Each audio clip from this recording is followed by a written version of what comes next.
संयुक्त राष्ट्र मानवाधिकार परिषद का 55वां सत्र मंच अंतर्राष्ट्रीय था, लेकिन पाकिस्तान की स्क्रिप्ट वही पुरानी और घिसी पिटी। हमेशा की तरह पाकिस्तान ने कश्मीर का राग अलापा, लेकिन उसे अंदाजा नहीं था कि इस बार भारत की ओर से जो जवाब आएगा वह उसे संभाल नहीं पाएगा, बचा नहीं पाएगा। भारत की युवा राजनयिक अनुपमा सिंह ने पाकिस्तान को धो डाला, उसकी असली जगह उसे दिखा दी, यानी कि उसकी औकात दिखा दी। अपनी जनता को रोटी न दे पाने वाला देश कश्मीर के नाम पर अरबों का फंड कब तक बर्बाद करेगा?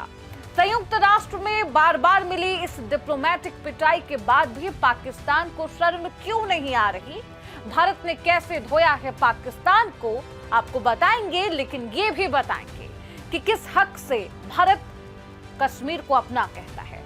1947 के इंडियन एक्ट का मतलब क्या है और कैसे भारत में कश्मीर का विलय हुआ, कैसे भारत के पास वो पुख्ता सबूत है जो पेश किया गया, सब कुछ इस रिपोर्ट में बताएंगे।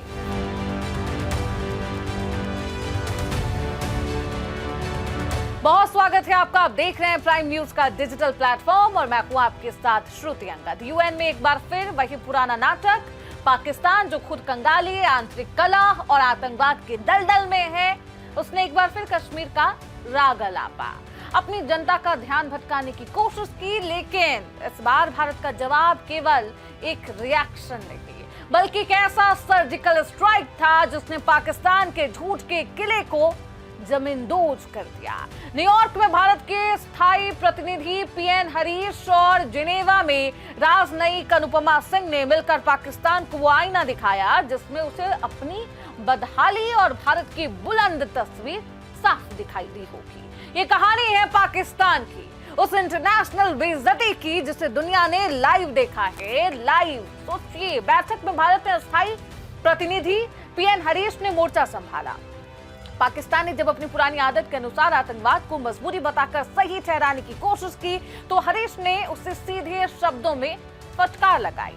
उन्होंने अप्रैल 2025 में पहलगाम में हुए उस कायराना आतंकी हमले का जिक्र किया जिसमें पाकिस्तान समर्थित आतंकवादियों ने 26 निर्दोष नागरिकों की जान ले ली थी।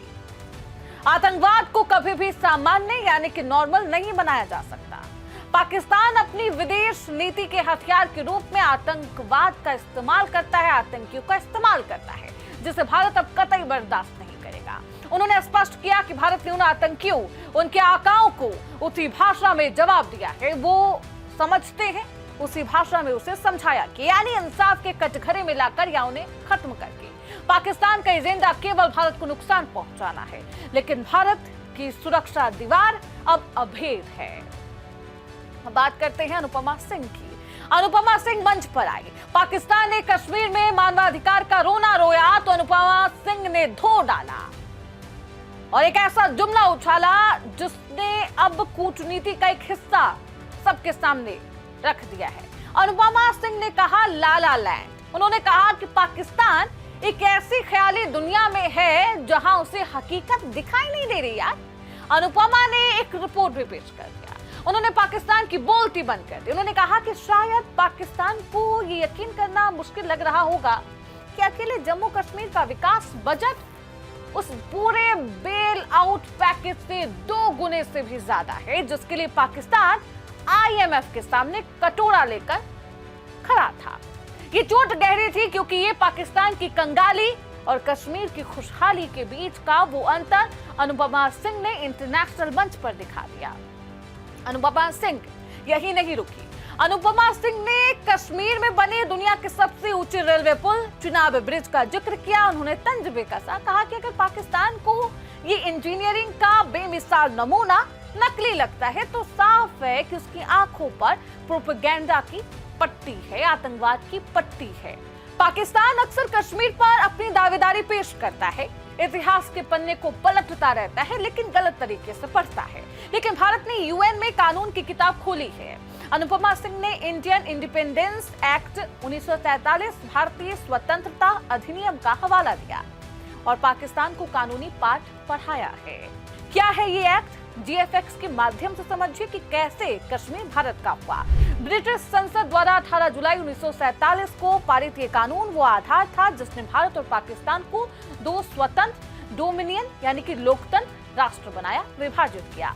रियासतों का अधिकार, इस एक्ट ने भारत की 560 से अधिक रियासतों को यह स्पष्ट विकल्प दिया कि वे अपनी भौगोलिक स्थिति और जनता की इच्छा के अनुसार भारत या पाकिस्तान में शामिल हो सकते हैं। अब देखिए महाराजा हरि सिंह का क्या रोल है, उनका क्या फैसला था वो समझिए। जब अक्टूबर 1947 में पाकिस्तान ने कबायली हमलावरों के वेश में अपनी सेना भेजकर कश्मीर को अपने अंदर कब्जाने की कोशिश की, तब कश्मीर के तत्कालीन शासक महाराजा हरि सिंह ने 26 अक्टूबर 1947 को इंस्ट्रूमेंट ऑफ एक्सेशन विलय पत्र पर हस्ताक्षर किए। कानूनी अंतिम सत्य क्या है वो भी समझिए। अंतर्राष्ट्रीय कानून के तहत ये विलय पूरी तरह से वैधानिक है, ये विलय कानूनी है, अंतिम है और इससे बदला नहीं जा सकता। भारत ने साफ कहा कि 1947 का ये एक्ट आज भी गवाह है कि कश्मीर कानूनी तौर पर भारत का है, पाकिस्तान का नहीं। तो पाकिस्तान ये राग आलापना बंद करे। भारत ने संयुक्त राष्ट्र में अपने तेवर बदलते हुए डिफेंसिव होने के बजाय ऑफेंसिव यानी कि आक्रामक रुख अपनाया है। अनुपमा सिंह ने पूरी दुनिया के सामने पाकिस्तान को चेताया कि अब चर्चा इस बात पर नहीं होगी कि कश्मीर किसका है, बल्कि चर्चा इस बात पर होगी कि पाकिस्तान ने जिस पीओके पाक अधिकृत कश्मीर पर अवैध कब्जा कर रखा है उसे वो कब खाली करेगा। भारत ने साफ तौर पर कहा कि कश्मीर की समस्या बस एक है, वो है पाकिस्तान द्वारा भारतीय जमीन का अवैध कब्जा और वहां से चलाया जा रहा आतंक का कारोबार। यूएन के इन सत्रों ने यह साबित कर दिया है कि पाकिस्तान अब अंतर्राष्ट्रीय स्तर पर एक प्रतिध्वनि चैम्बर, इको चैम्बर बन चुका है, जहां वो अपनी चीखें सुनता है और दुनिया उसे सुनाकर चल देती है और भारत अब उसे जवाब देता है, वो भी उसी के लहजे में। जिस तरीके से वो बातें करता है, जो लाला लैंड में वो जीना चाहता है, भारत उसे सच्चाई का आईना दिखा चुका है। फिलहाल इसी के साथ इस रिपोर्ट में बस इतना है। देखते रहिए प्राइम न्यूज का डिजिटल प्लेटफॉर्म।